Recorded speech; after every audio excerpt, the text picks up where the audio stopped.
तो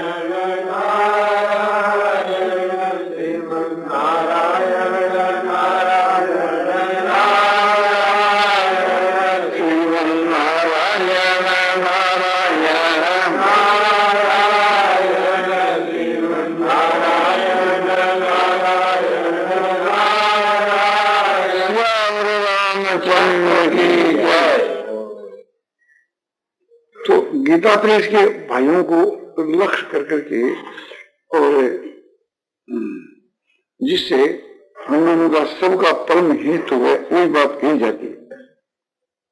गीता प्रेस का हित ही हम लोगों का हित है, उसी में संसार का हित है। तो संसार का हित इसलिए है कि उसमें जो बात छपाई जाती है वो संसार के हित की छपाई जाती है। तो हम लोगों को ये लक्ष्य रखना चाहिए कि कितने श्रद्धालु आदमी है गीता प्रेस को अच्छी दृष्टि से देखते। हम लोग जो गीता प्रेस में रहने वाले हैं उनकी अपेक्षा भी कई ऐसे आदमी हैं जो गीता प्रेस को अच्छी दृष्टि से देखते हैं। कोई कोई तो जो बूढ़ा आदमी है वो समझता है कि वो तो एक तीर्थ स्थान है नहीं, किंतु एक भ्रम से ऐसा मान लेता है। तो हम लोग जिसकी चेष्टा करें तो वास्तव में तीर्थ स्थान बन गया, क्योंकि हमारे शास्त्रों में लिखा है कि कोई एक महात्मा पुरुष से समझो कि तीर्थ को भी तीर्थ बना देता है। जितने संसार में तीर्थ स्थान है ये सब ईश्वर के कृपा से और महात्माओं की कृपा से बने हैं। कहीं महात्मा ने वास किया वो तीर्थ माना जाने लगा, कहीं कोई पतिव्रता ने वास किया वो तीर्थ माना जाने लगा। अनुसुआ का आश्रम में आज तीर्थ माना जाता है। और समझे कि अनुसुआ अति ऋषि की स्त्री थी, बहुत उच्च कोटि की पतिव्रता थी। भरजी भगवान के भक्त थे तो भरजी ने सब तीर्थों का जब लाकर रखा, उस कूप का नाम भरतकूप हो गया। सुतीक्ष्ण भगवान के भक्त थे, जिस शास्त्र में वास करते थे आज उसको लोग तीर्थ मानते हैं कि ये सुतीक्ष्ण का आश्रम, ये सर्वज्ञ ऋषि का आश्रम, सर्वज्ञ जी ने वास किया वो सर्वज्ञ ऋषि का आश्रम तीर्थ माना जाता है। तो इस प्रकार से बहुत से तीर्थ भक्तों के वास करने के कारण से उसकी तीर्थ संज्ञा हो गई। तो महात्मा जो पुरुष है वो तो तीर्थ में भी तीर्थ कर देते हैं और जहाँ तीर्थ नहीं है वहां भी तीर्थ बना देते। तो हम लोग तो सब साधारण है, किंतु ईश्वर तो महात्माओं का भी महात्मा है। जहाँ ईश्वर की दुकान है वो तो एक तीर्थ बनना सही है। हम पुस्तकों में पढ़ते हैं कि रामराज की महिमा सुनते हैं, अरे कोई अच्छा से अच्छा काम होता है जहाँ पर प्रबंध अच्छा होता है और जहाँ बड़ा अच्छा इंतजाम होता है तो ये उदाहरण दिया जाता है कि वहां की क्या बात करें, वहां तो रामराज है। तो अपने गीता प्रेस समझो कि सब कोई कोशिश करे तो वो रामराज क्यों नहीं बन सके। जुक्ति से तो ये समझ बात है बन सकता है, तो फिर क्यों नहीं बनता है कि हम लोगों की कमी के कारण। किसकी कमी है कि हम लोगों की सबकी कमी है। हमको तो ये समझना चाहिए कि हमारी कमी के कारण, घनश्याम को ये समझना चाहिए कि हमारी त्रुटि के कारण से। तो जितने भाई बास करते हैं सबको अपनी अपनी त्रुटि समझनी चाहिए, अपना सुधार करना चाहिए। हम बजरंग बाबू की त्रुटि देखें, बजरंग बाबू हमारी त्रुटि देखें, हम सुखदेव जी की त्रुटि भगवान, सुखदेव जी हमारी त्रुटि भगवान, उससे तो झगड़ा होता है। वहां रामराज थोड़ा बन सकता है, वहां तो दुर्योधनराज बन सकते। तो लोगों का उत्तम भाव है जो हम लोगों पर अच्छी भावना करते हैं, उनका उत्तम भाव है, हम लोगों का उत्तम भाव नहीं। अरे गीता प्रेस की जो भक्ति करते हैं कि ये तो तीर्थ स्थान है, तो इस प्रकार से कि जो मानने वाले है ना वे हम लोगों के द्वारा पूजने की जो है,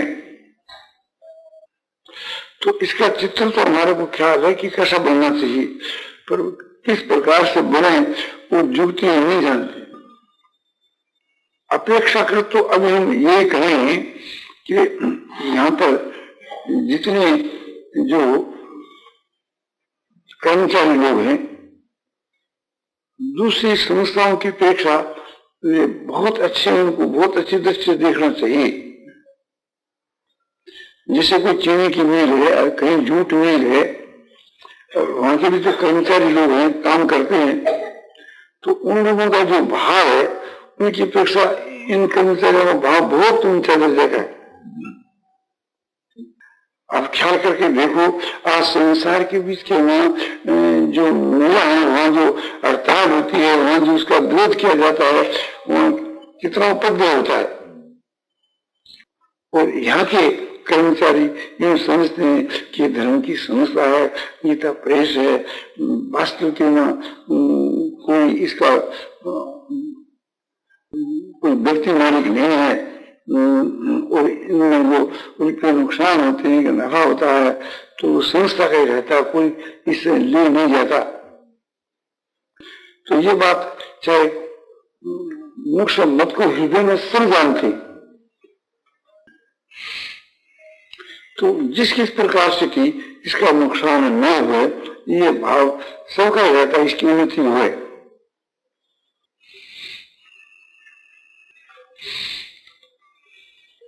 तो चीनी मिल, जूट मिल आदि जो संसार में बहुत सी फैक्ट्रियां हैं,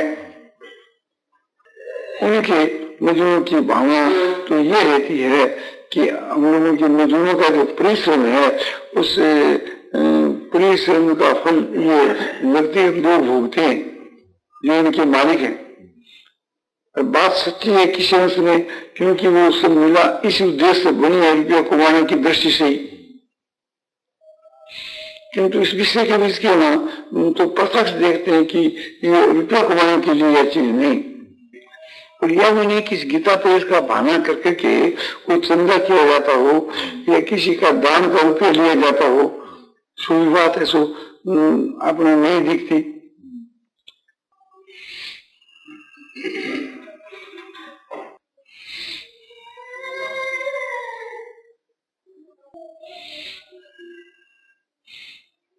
ये बात तो प्रत्यक्ष के मन है कि आज की 20 वर्ष के पहला 25 वर्ष के पहला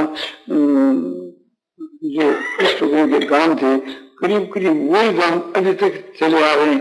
बहुत सी पुरुषों की तो सेम ठीक वही गान है, और कोई कोई पुस्तक के बीच के वहां साधारण कोई फर्क किया गया हो, सो अभी नहीं, बहुत वर्षों के पहले।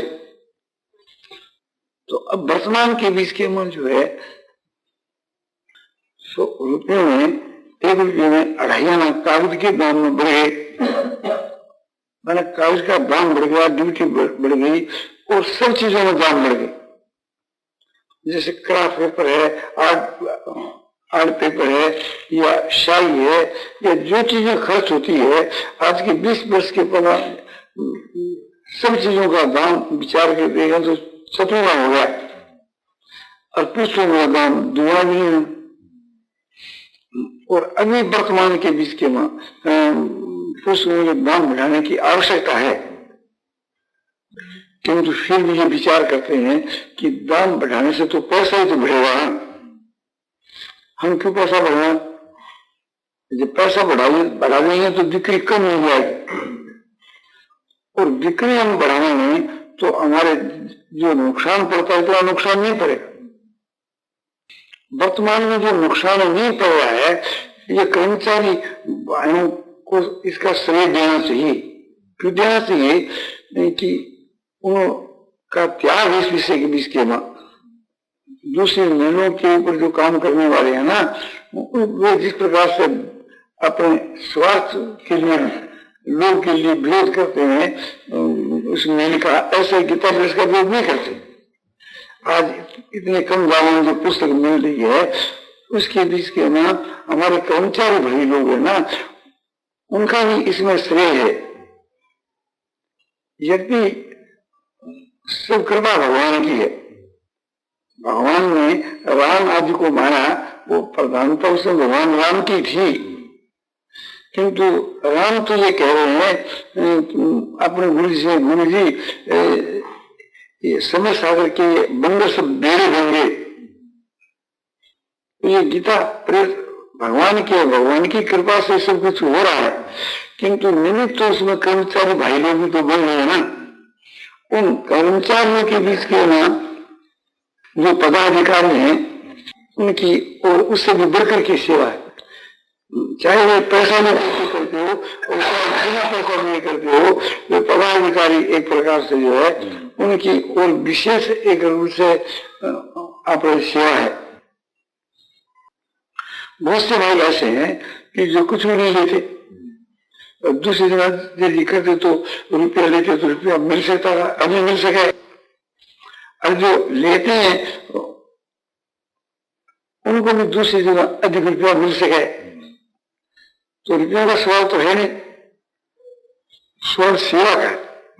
तो अधिकांश के बीच के वहां सेवा भाव से भाई लोग काम करते हैं, तो उनका वो त्याग है, इसलिए और कुछ उनको नहीं दे तो प्रशंसा तो उनकी करो थी। यदि एक प्रकार से असली बात वो है कि प्रशंसा से बढ़ करके जो भगवान जी उनको अपनाते, हम भगवान के हो जाए तो असली हमारी प्रशंसा है। ये जो लौकिक जो प्रशंसा है ना, इससे कहीं हमारे अभिमान आ जाए तो नुकसान भी हो सकता है। हम जो प्रशंसा करते हैं उनके नुकसान की दृष्टि नहीं करते, उनके दिल में उत्साह पैदा करके एक प्रकार से काम में तत्व इसलिए करते। इससे और ज्यादा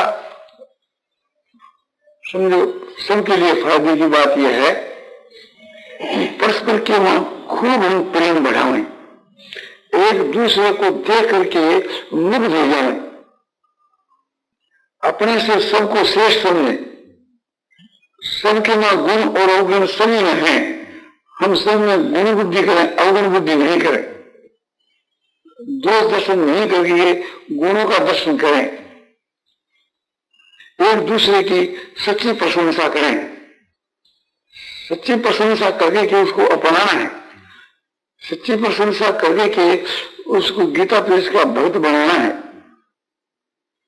रुपया देकर गीता प्रेस का भक्त बनाने की अपेक्षा ज्यादा महत्व की चीज है, गौरव की चीज है कि उसको मान देकर के गीता प्रेस का भक्त बनाना, और मान से भी बढ़ करके उसकी कीर्ति कर करके उसको गीता प्रेस का भक्त बनाना और भी ज्यादा ऊंचे दर्जे की चीज है। इसकी अपेक्षा वास्तव में उसको गीता प्रेस का भक्त बना देना उससे भी ज्यादा ऊंचे दर्जे की चीज है। तो ये रुपया देकर के बनाना, मान देकर के बनाना, बड़ाई देकर के बनाना, ये ऊंचे दर्जे की चीज नहीं। बोले आगे ऊंचे दर्जे में ये सब कलंक है, ये तो उसका एक प्रकार से समझो कि कलंक लगाना है। बोले मान बढ़ाई भी कलंक है, बोले परमात्मा की प्राप्ति में तो मान बढ़ाई भी कलंक है और बाधक है। तो बोले फिर आप इनको मान बढ़ाई क्यों देते हो? बोले बच्चा जो है औषध खाना नहीं चाहता, मिठाई चाहता है, तो माँ समझती है कि लड़के के लिए जो मिठाई देना ना वो इसके स्वास्थ्य के लिए हितकर्मी है, किंतु मिठाई के भीतर में ऐसी एक औषध डाल दूं जिससे मिठाई का तो विशेष असर नहीं है और ऐसे काम कर लिया। तो मेरे को क्या हुआ कि बेटा रसगुल्ला खाए, लड़का खुश होता है, बोले रसगुल्ला देखिए, रसगुल्ले का क्या मिला दिया, फिर लड़के को पता ही नहीं, वो तो खूब मजे से रसगुल्ला खाता है। आगे जब उसको ख्याल हो उस औषध का, तो वो समझे कि हमारे लिवर की बीमारी थी वो कुछ कम हो गई, तो रसगुल्ला खाने से कम हुई। तो माँ कहती है रसगुल्ला से कौन उसमें मैंने वो सब दिल की उससे कहो।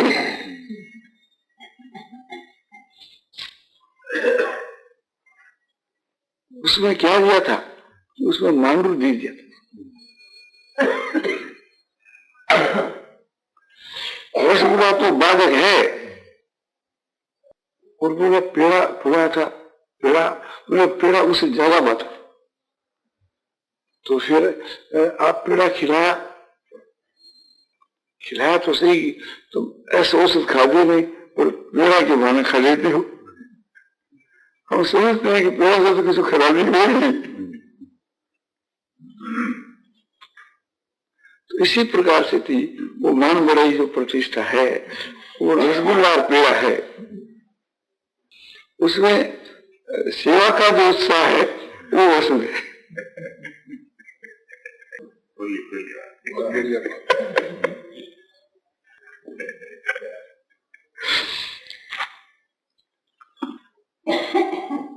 तो मान बढ़ाई प्रतिष्ठा आपके लिए कोई लाभदायक चीज नहीं है, हानिकर चीज।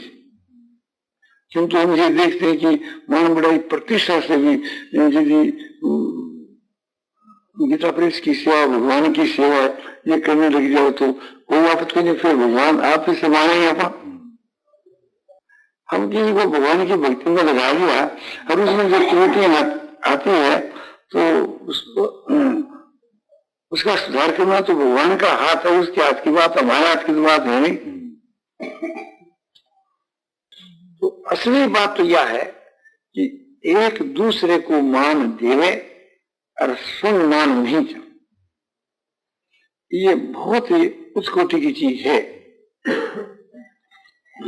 अपने लिए मान बढ़ाई और प्रतिष्ठा को विष के समान समझे और दूसरे का हित नहीं है, किंतु दूसरे को देना ये अपना कर्तव्य है। उसका त्याग करना उसका काम है, हमारा काम नहीं त्याग करने का। आप हमारे घर पर आए तो हमारा काम है कि आपको बढ़िया बढ़िया भोजन खिलाएं। आप व्यक्त है, महात्मा हैं, तो हमारा तो ये काम है कि अपना खूब हलवा पूरी लाडू जलेबी ये खिलाने की चेष्टा करें।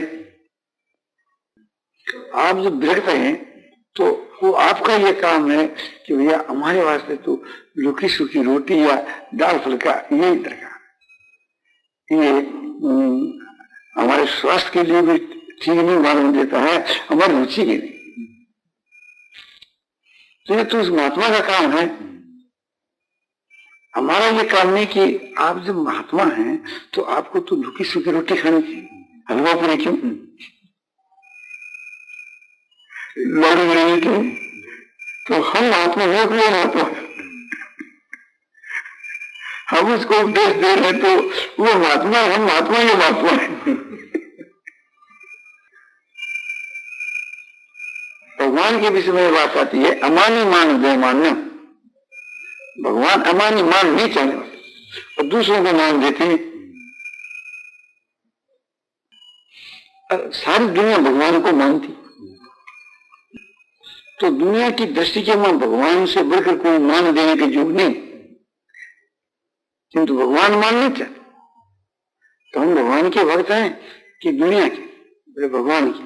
तो भगवान का भक्त तो वही है कि भगवान का जैसा भाव वैसा उसका भाव। तो भगवान का अन्याय है, भगवान का अनुकरण करने वाला है, और भगवान का सच्चा भक्त है, उसी को भगवान ने अपना भक्त बतलाया है। तो असली बात यह है कि वो खुद मान नहीं चाहते, हम मान देते हैं और वो उसका स्वीकार। एक आदमी का 100 रुपये वेतन है तो हम तो ऐसी कोशिश करें कि इसका और महीना बढ़ाया जाए, और वो ऐसी कोशिश करे कि हमारे जो मिलता है वो अधिक है, हमारा भी उसकी भी इसके उत्तम भाव है, उसका भी उत्तम भाव है, हमारी भी इसमें उन्नति उसकी भी उन्नति है। किंतु हमारे ये बात नहीं है। अधिकांश जो है उनमें बात नहीं है। बहुत कम आदमी ऐसे भी हैं कि जो हृदय से नहीं चाहते, और जो नहीं चाहते हैं ना उनके प्रति हमारा भाव भी उत्तम है, और जो चाहते हैं उनके प्रति हमारा भाव भी दूसरा है। तो हम दोनों को अपना सुधार करना चाहिए। जो नहीं चाहता है उसको हम देना चाहते हैं, और जो चाहते हैं उनको हम देना नहीं चाहते। ये बात सभी विषय में लगती है, संसार में और में सब में। जो आदमी अपने में रुपया जमा करना चाहता है ब्याज के ऊपर, उसमें तो लोग नहीं कराते, और जो किसी हाथ में रुपया जमा करना नहीं चाहता उसके लोग गए पड़ते। तो ये बात तो उचित है, न्याय है। स्वामी जी रामसुख जी समझो कि टिकट है, वस्त्र है, कोई प्रकार का सुविधा नहीं चाहते, पुस्तक या कपड़ा देने पर भी देना नहीं चाहते, तो उनको तो सब देने के वास्ते चेष्टा करते हैं। और बहुत से साधु द्वार द्वार फिरते हैं कि हमारे को कमल दे दो, हमारे को एक गाती दिला दो, हमारे को कमल दिला दो, उसकी तो ध्यान में नहीं देते। ये बात हम प्रत्यक्ष देखते हैं। स्वर्गाश्रम में जाते हैं तो बहुत से लोग कहते इतना रुपया हमारा लगाओ, इतना रुपया हमारा लगाओ। हम कहते हैं नहीं, इतना तुम्हारा नहीं लगा सकते, इतना तुम्हारे हिस्से में नहीं आ गया। तो जबरदस्ती कहते कि ना हमारा लगाना पड़ेगा, और हम ऐसा उल्टा करने लगे। या दूसरा लोग उल्टा कहते भी हैं, जो उन धर्म में रुपया लगाना चाहता है उसका जो संस्थापक होता है वो कहते हैं कि आप तो बहुत बड़े आदमी हैं, आप इतना देना आपके लिए शून्य नहीं लगता, आप अधिक दो कुछ। तो वो कहता नहीं भैया इतना ही नहीं। तो इससे तो ये बात सिद्ध हो जाती है कि हम लोगों का सबका सुधार होना चाहिए, और हम लोगों को सबको पात्र बनना चाहिए। तो सभी आदमियों के बीच के ना किसी में कम, किसी में जो गुण सब में है, तो उनके गुणों की चर्चा करनी चाहिए। तो 5 भाई इकट्ठे हुए, कोई ऑफिस के बीच के ना सुखदेव जी के ऑफिस में या गंगा बाबू के ऑफिस में या केसर देव के ऑफिस में 5 आदमी इकट्ठा हुए बातचीत करें, तो जिसने अधिक उन्नति की है उसकी चर्चा करनी चाहिए। देखो इन्होंने यहाँ रहकर अधिक उन्नति कर ली, हमने क्या किया? हमने कुछ भी नहीं किया। तो उसमें कोई भी जो गुण है उसकी तरफ ख्याल करना चाहिए। उसमें अवगुण है किंतु वो तो हमको लेना नहीं। लोभी आदमी की एक ही दृष्टि रहती है रुपयों की तरफ, रुपया कैसे मिले, हमारे नुकसान कैसे हो, इस बात की तरफ वो कभी ध्यान नहीं देता। तो हम इस बात की तरफ क्यों ध्यान दें जिसके में हमारा नुकसान है? हमको तो वही दृष्टि रखनी चाहिए जिससे हमारे लाभ है। और गुण सब में होते और अवगुण भी सब में होते, तो गुण की तरफ ख्याल करके कि उसका गुण ग्रहण करना चाहिए। परस्पर में जो प्रेम है ये बहुत उच्च कोटि की चीज। अब वो बतलाया जाता है कि हमारे गीता प्रेस का परमिट किस काम के में है। गीता प्रेस का जो संगठन है वो एक तार रहना चाहिए। जैसे पलटन है उसमें कप्तान होता है, सामने दुश्मन की सेना खड़ी हुई से लड़ाई हो रही, तो कप्तान इस बात को जानता है। तो कप्तान एक प्रकार से सीटी बजा देता है, तो सब लोग एकदम जो खड़े हैं सो जाते हैं। वहां से गोलियां आती है, ऊपर कर निकल जाती है, किसी के चोट नहीं आती। कप्तान जो है एक प्रकार से उनको मौका दे करके आगे बढ़ाते